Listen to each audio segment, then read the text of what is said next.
Hello students, कैसे हैं आप सब लोग। उम्मीद करती हूँ सब अच्छे होंगे और स्वस्थ होंगे। मैं Meena Rana ICT virtual class में आपका स्वागत करती हूँ। स्टूडेंट्स, हम पढ़ रहे हैं क्लास 10th की हिंदी हिंदी व्याकरण के संस्कृत पोर्शन का। यहाँ पर हम व्याकरण कर रहे हैं और संधि हम पढ़ रहे थे। प्रीवियस लेक्चर में आपको संधि की परिभाषा बताई, के बाद संधि विच्छेद क्या होता है और संधि के कितने भेद हैं, स्वर संधि के भी कितने भेद हैं, ये सारी बातें हमने प्रीवियस लेक्चर में बताया था।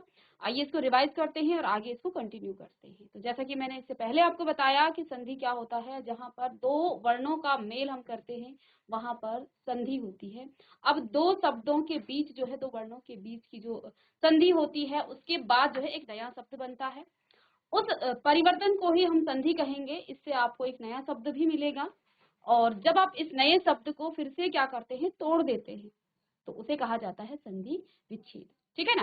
तो जैसे कि संधि की परिभाषा यहाँ लिखाई थी कि दो वर्णों अथवा ध्वनियों के परस्पर मेल से उनके मूल रूप में, क्योंकि यहाँ पर देखिए दो वर्णों के बीच में क्या होगा, मेल होगा और उनके बीच में क्या होगा, एक परिवर्तन आ जाएगा।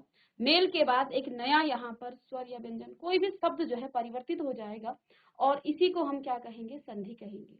उस नए शब्द को जब आप तोड़ते हैं फिर से उसकी पहली स्थिति में लाना ही आपका संधि विच्छेद कहलाता है। जैसे रमाधन ईस रमेश आपका संधि हो गया, लेकिन रमेश को जब आप तोड़ेंगे तो ये आपका रमाधन ईस हो जाता है।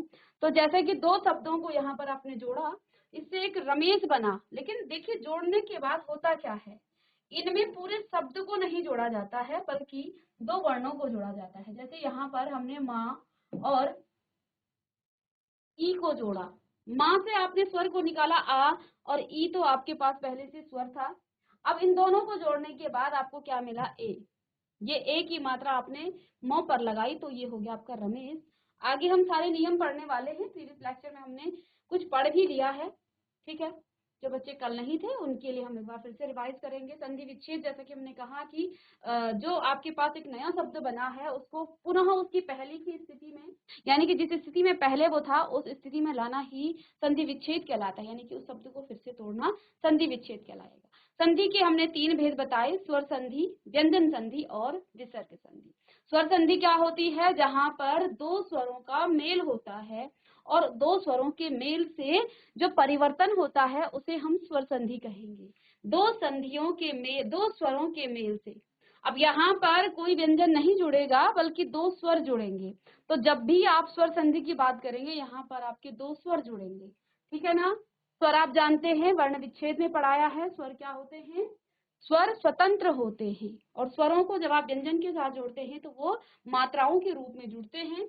और यहाँ पर देखिए पर धन अधीन पराधीन, ये आपकी स्वर संधि है क्योंकि यहाँ पर अ और अ का मेल हुआ है।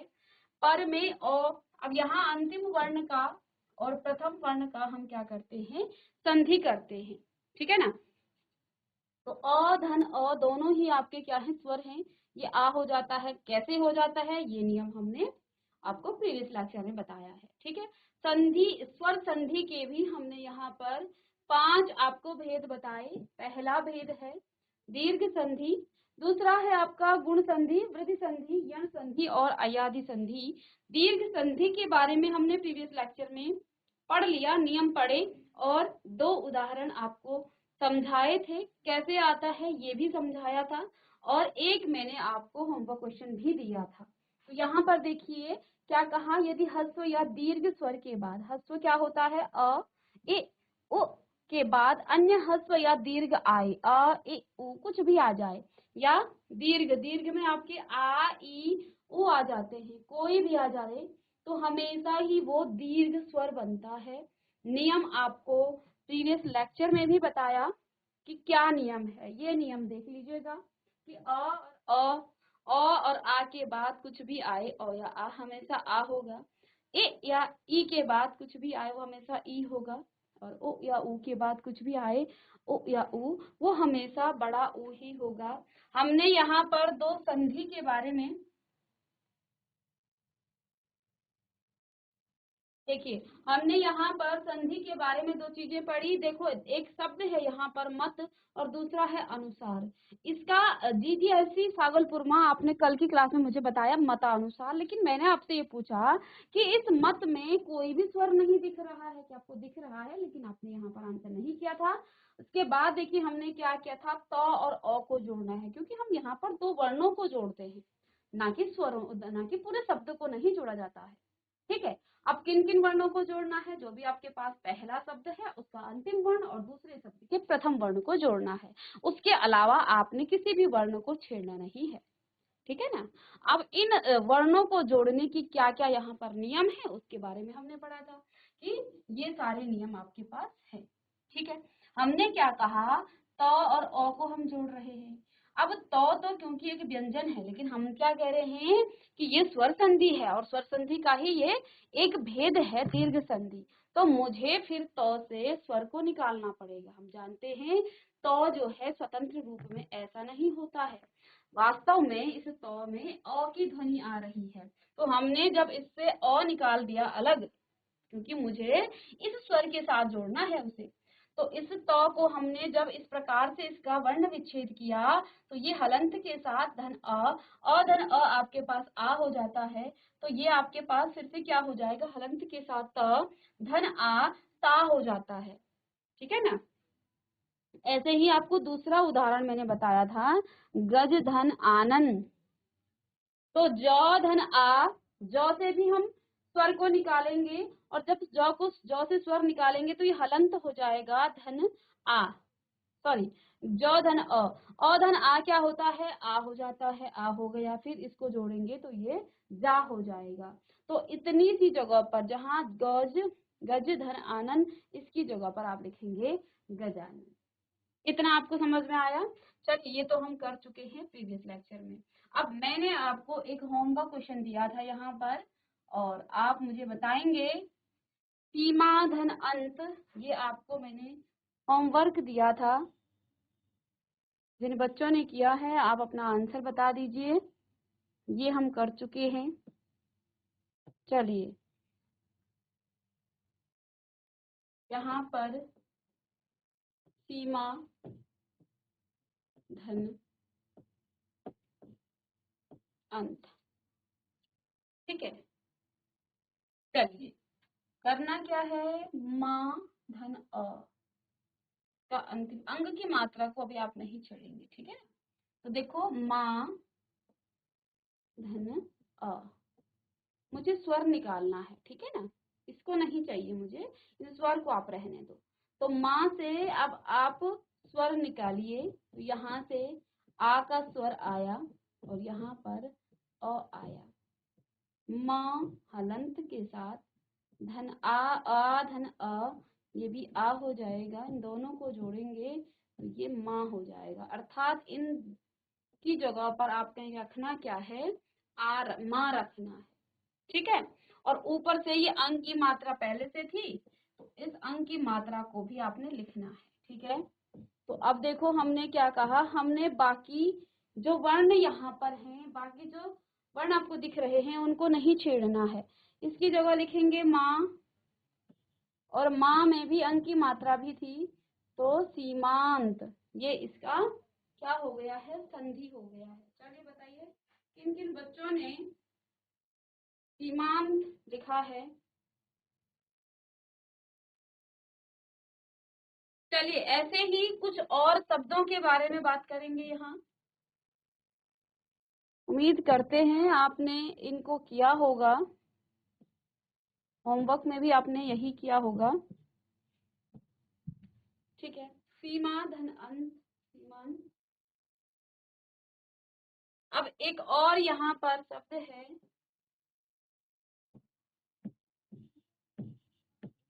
परम धन अर्थ। परम धन अर्थ, चलिए इसको अब हम कर ले। देखिए, जब शुरुआत में आप संधि करते हैं तो आपको इस तरह से समझना है, क्योंकि कल जैसे मैंने आपको पूछा, आपने संधि तो बता दी, लेकिन आप ये नहीं बता पाए कि इस शब्द में आपका स्वर कहाँ से निकला। आपको उसके बेसिक कॉन्सेप्ट पर जाना है। हमने कहा स्वर संधि। अब हमें ये भी पता, हमने रट भी लिया है कि इन दो स्वरों के मेल से जो परिवर्तन आता है उसे स्वर संधि कहते हैं।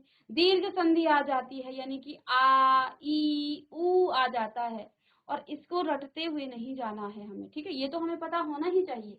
साथ ही साथ हमें ये भी पता होना चाहिए कि इस शब्द से हमने स्वर को कैसे निकाला, किस प्रकार से जोड़ा है, ठीक है ना।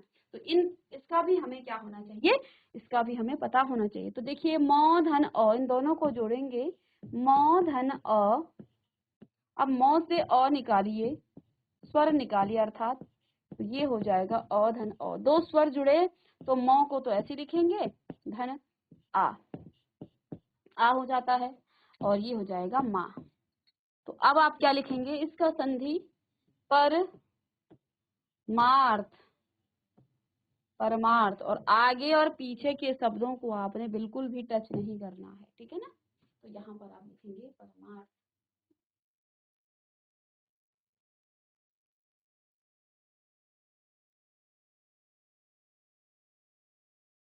चलिए एक और शब्द की हम यहाँ पर संधि करेंगे, और बाकी आप प्रैक्टिस में भी आपको कुछ दिया जाएगा, ठीक है।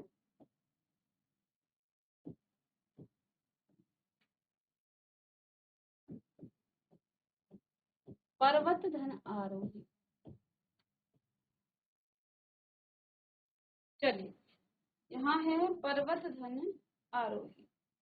चलो हमने क्या कहा था, अंतिम वर्णों को जोड़ेंगे, तो त धन आ। अब देखिए, अब आपको इतना तो समझ में आ जाना चाहिए किस प्रकार से हम कर रहे हैं। धीरे धीरे जैसे हमारी प्रैक्टिस कंप्लीट हो जाती है ना, तो धीरे धीरे फिर आप इसको माइंड में कर लेते हैं, क्योंकि हमें अभी समझना है शुरुआत में, फिर हम समझ जाएंगे कि कैसे। त धन आ, फिर आपका क्या हो जाएगा, ता हो जाएगा, क्योंकि ये आपका क्या होगा, यहाँ से त आपका सेपरेट हो जाएगा हलंत के साथ। अ धन आ, आपका आ हो जाएगा फिर से। तो देखो इस प्रकार से आप लिखेंगे, ठीक है। अ और आ का मेल करने पर क्या हो जाता है,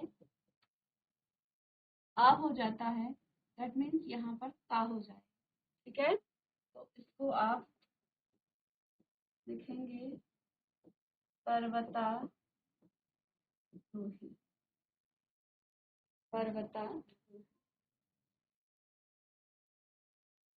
चलिए लिखिएगा इसे पर्वतारोही, ठीक है।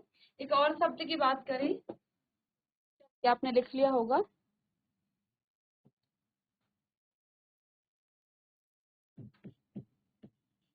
सेवा धन अर्थ, सेवा धन अर्थ, ठीक है। वा, वा में कौन सा स्वर है, इसमें आपका आ स्वर है। अब मैं डायरेक्ट इसको धीरे धीरे इसको डायरेक्ट करूंगी, इसमें आ स्वर है, वा, आ का स्वर आ रहा है, धन आ हो जाएगा, और ये आ जुड़ेगा किस पर, इस व पर, ठीक है। दैट मीन्स यहाँ पर इन दोनों के मेल से क्या बना, वा। तो इसको आप क्या लिखेंगे, सेवा, सेवार्थ, ठीक है। चलिए तो भी नोट डाउन कीजिएगा। तो ये था अ और आ की कहानी, ठीक है। ऐसे ही आप एक शब्द को आप करेंगे, घर से करके ले आए, ला के आएंगे, विद्या धन आलय, विद्या धन आलय। ये आपका होमवर्क क्वेश्चन है। और साथ ही साथ दूसरा है श्रद्धा, श्रद्धा धन आनंद,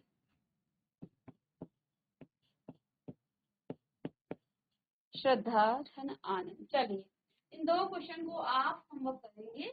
ये जो नियम था ये अ और आ से रिलेटेड। आप देखिए हमने जितने भी उदाहरण अभी तक किए वो या तो अ में आ जोड़ रहे थे, या तो आ में अ जोड़ रहे थे, या अ में अ जोड़ रहे थे, या फिर आ में आ जोड़ रहे हैं, ठीक है ना। ये सभी आपके किसके लिए हैं, इसके लिए, ठीक है। चलिए जल्दी से नोट डाउन कीजिएगा। अब हम आएंगे ई और बड़ी ई से। कुछ उदाहरण इसके लेंगे। चलिए इसको रफ कर दें।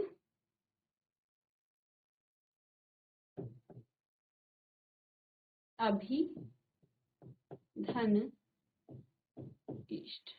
चलिए लिखिए, अभी धन इष्ट।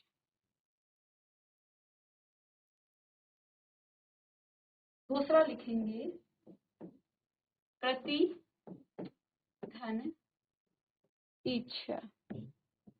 ठीक है, पहला है अभी धन इष्ट, दूसरा हमने लिखा प्रति धन इच्छा, तीसरा है नारी धन ईश्वर। नारी धन ईश्वर। ठीक है, चलिए एक एक करके इनको हम यहाँ पर इनकी संधि करेंगे। दूसरा है ये आपका, तीसरा है। ठीक है ना। चलिए अब यहाँ देखिए अंतिम वर्ण क्या है, भी, और यहाँ पर क्या है, ई। ठीक है, अब मैं इसको पूरा ही करके दिखाती हूँ यहाँ पर एक बार। भी धन ई, इन दोनों के मेल से। ठीक है, भी से आप निकालेंगे स्वर, तो भ हलंत के साथ धन आपका हो जाएगा ई, धन ई। और आप जानते हैं ए धन ए क्या हो जाता है, बड़ी ई हो जाता है। दैट मीन्स यहाँ पर भ लिखेंगे और यहाँ बड़ी ई। अब इन दोनों को जब आप जोड़ेंगे तो ये आपका बड़ी ई की मात्रा भ पर लग जाएगा, यानी कि इतने से जगह पर आपको भी लगाना है। तो इसका जो संधि है वो क्या हो जाएगा, अभीष्ट, क्योंकि हमें आगे और पीछे के शब्दों में कोई परिवर्तन नहीं करना है, इसलिए ये आपका हो जाएगा अभीष्ट। ठीक है, आ रहा है समझ में। अब देखिए प्रति धन इच्छा, प्रति इस शब्द, इस वर्ण को लेना है, साथ में इस वर्ण को लेना है। देखो प्रति ति धन ई, ई, इससे आप स्वर निकालिए। इससे स्वर निकालेंगे तो यहाँ से भी आपका छोटी ई, सॉरी, ए धन ई, समझ रहे हो। अब ई धन ई भी आपका क्या होता है, ये भी आपका बड़ी ई ही हो जाएगा। और जब इनको जोड़ेंगे तो इस पर बड़ी ई की मात्रा इस प्रकार से लग जाएगी। दैट मीन्स अब आपको क्या करना है, इतने से जगह पर आपको बड़ी ती लिखनी है, बड़ी यानी कि बड़ी तौ पर बड़ी ई की मात्रा। तो आप क्या लिखेंगे अब, प्रतीक्षा। तो ये इसका संधि हो गया है। ठीक है, अब यहाँ पे देखिए नारी में और इसमें, इन दोनों वर्णों को आपने जोड़ना है, बाकियों को आपने कोई छेड़ना नहीं है। ठीक है ना। तो री धन बड़ी ई, री से स्वर को निकालिए तो बड़ी ई धन बड़ी ई, और ये हम जानते हैं इसका भी क्या हो जाता है, बड़ी ई ही हो जाता है। और इन दोनों को जोड़ने से आपकी बड़ी री, रॉ पर बड़ी ई की मात्रा। अब आप इसका जब संधि करेंगे ना तो यहाँ आपको क्या मिलेगा, सॉरी, ना, इन दोनों की जगह पर आपने लिखना है री, और फिर पीछे आपके पास स्वर तो है ही है। तो इतना आपको समझ में आ जाना चाहिए। ठीक है, बस अब आप इसको नोट डाउन कीजिएगा। हमने यहाँ देखिए ई धन ई बड़ी ई, ए धन बड़ी ई, आपका फिर से ई, और बड़ी ई और बड़ी ई भी जोड़ा तो आपके पास क्या आया, बड़ी ई ही आया। ठीक है,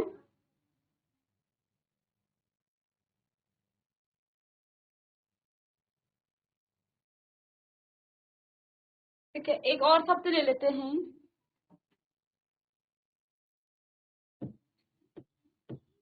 देवी धन इच्छा। इन दो वर्णों को जोड़ना है, वि धन ई। और अब आप जब समझ जाएंगे तो ये आपको लिखने की आवश्यकता नहीं है। तो यहाँ पर वो को अलग कीजिएगा, बड़ी ई को जोड़ेंगे छोटी ई में, सॉरी, छोटी ई, छोटी ई में। तो ये वो धन बड़ी ई दैट मीन्स ये आपका वी हो जाएगा।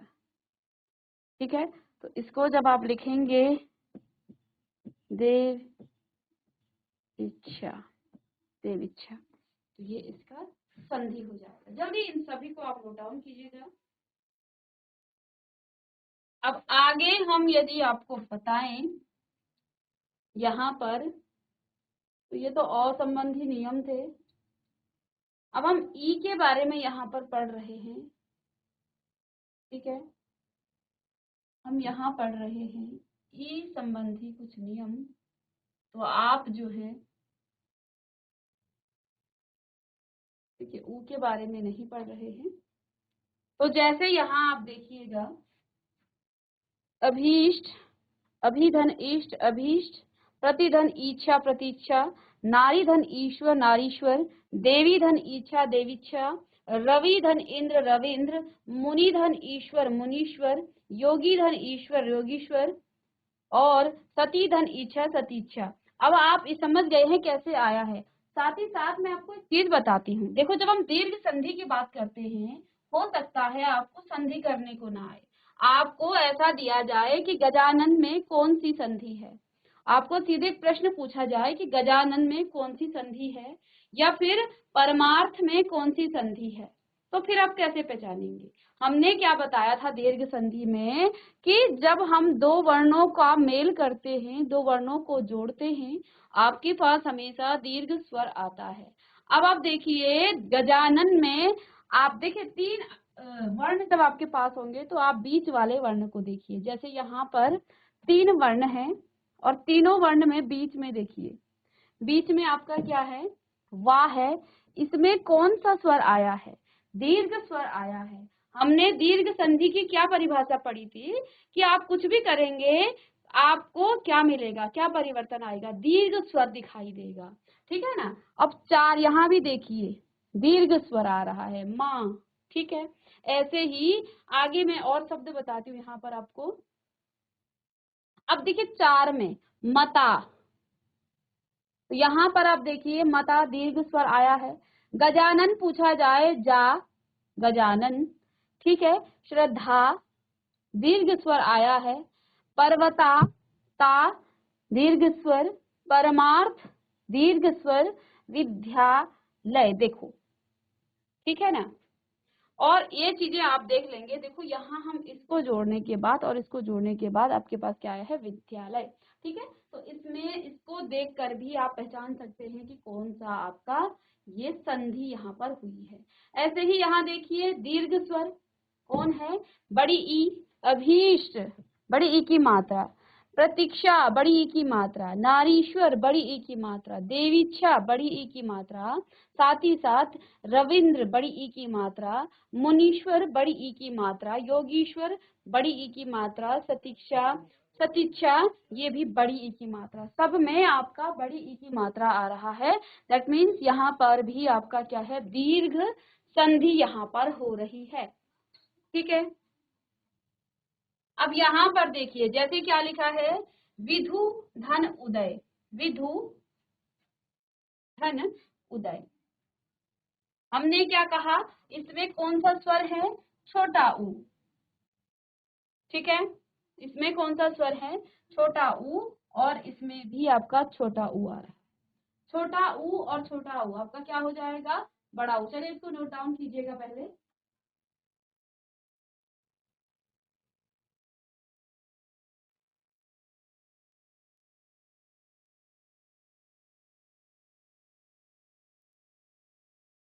चलिए इसको भी हम नोट में देखते हैं, एक दो क्वेश्चन, फिर हम यहाँ पर भी करेंगे। ऊ की बात हम कर रहे हैं यहाँ पर, हमने नेक्स्ट पे ले लेंगे।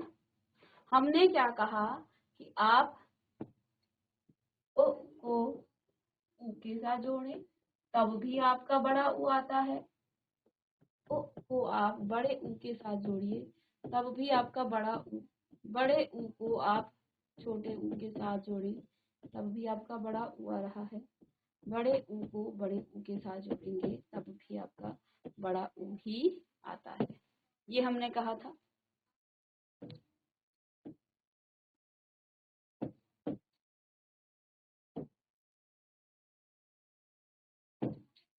यही नियम बताया, इसको लिखें।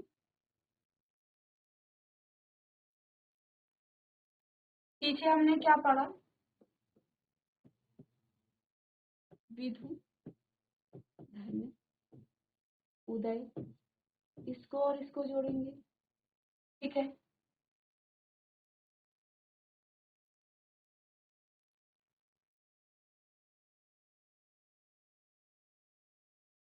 ठीक है, तो यहाँ आपने क्या करना है, धु, धन, ओ, अब धु से आपने क्या करना है, ध को तो अलग कर देंगे, हलंत के साथ आ जाएगा। धन आपके पास यहाँ पर होगा ओ, धन, उ, ठीक है।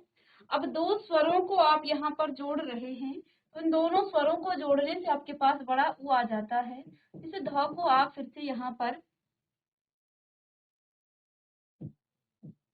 इसमें जब आप इसको जोड़ेंगे, सॉरी ये आपका हलंत के रूप में है, ठीक है, तो ये आपका हो जाएगा विधु, ध, बड़ी उ, और अब इसका संधि क्या हो जाता है,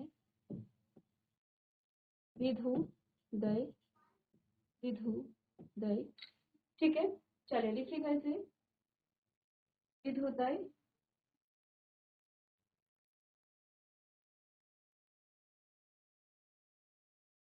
चलिए ये आपका हो गया है विधुतय। दूसरा लेंगे यहाँ पर, मधु, धन, उष्मा। चलिए लिखिएगा,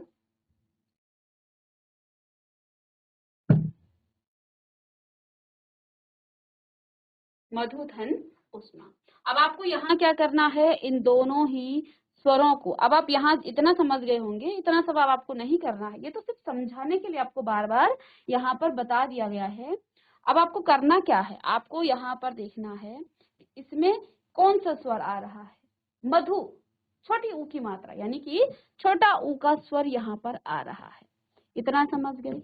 इसमें तो बड़ा ऊ है ही, यानी कि दोनों के मिलने से बड़ा ऊ हो जाएगा। अब इस पर लगेगी बड़ी ऊ की मात्रा, इसका क्या हो जाएगा, मधु, मधुष्मा, मधुष्मा, ठीक है, मधुष्मा। चलिए ये हो गया आपका मधुष्मा। तो यहाँ अब आप देखिएगा,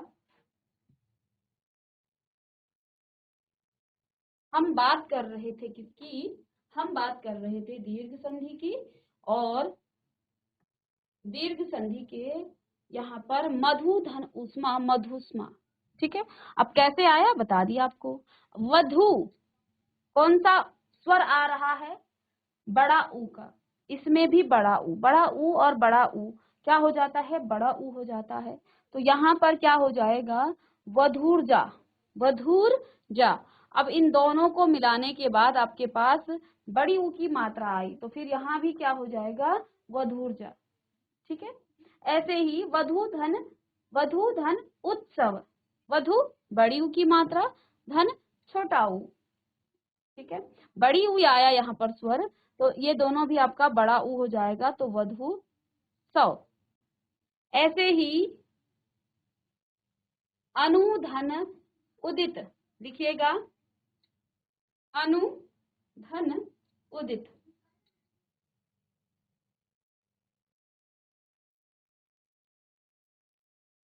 अनु, धन, उदित, अनुदित, अनु, धन, उदित, अनुदित। चलिए ऐसे ही लघु, धन, ऊर्मी कैसे आ जाएगा, घु, छोटी ऊ का स्वर और बड़ा ऊ, तो हमेशा ही बड़ा हो जाता है, दीर्घ हो जाता है, तो यहाँ पर भी आपका लघुर्मी। ऐसे ही भू, धन, उष्मा। अब आप ये मत कहिएगा कि यहाँ पर आपके पास एक ही वर्ण है, ठीक है ना, एक ही है, तो यही आपका अंतिम है और यही आपका प्रथम है, ठीक है, क्योंकि हम भू को जोड़ रहे हैं किसके साथ, ऊष्मा के साथ, तो इसी को जोड़ेंगे, ये वर्ण इसमें एक ही है। तो यहाँ पर स्वर निकालेंगे, इसमें बड़ा ऊ का स्वर आ रहा है, तो बड़ा ऊ, धन, बड़ा ऊ भी बड़ा ऊ ही होता है, और भू स्मा, ठीक है। और यहाँ पर एक, तो इस प्रकार से हमने यहाँ पर सभी जो आपके दीर्घ संधि के उदाहरण हैं उनके बारे में आपको बताया डिटेल में। ठीक है, उम्मीद करते हैं सभी बच्चों को समझ में आ गया होगा। जल्दी से इसे नोट डाउन कीजिएगा। ठीक है,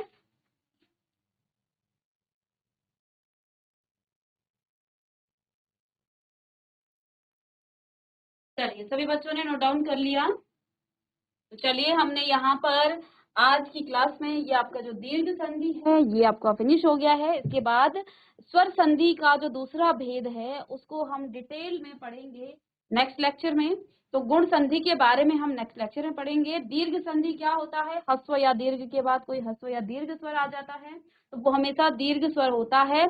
यहाँ पर आप शब्दों को देखकर पहचान सकते हैं कि इसमें कौन सी संधि है। इसके बाद करेंगे नेक्स्ट क्लास में। मिलते हैं, तब तक के लिए thank you and have a nice day.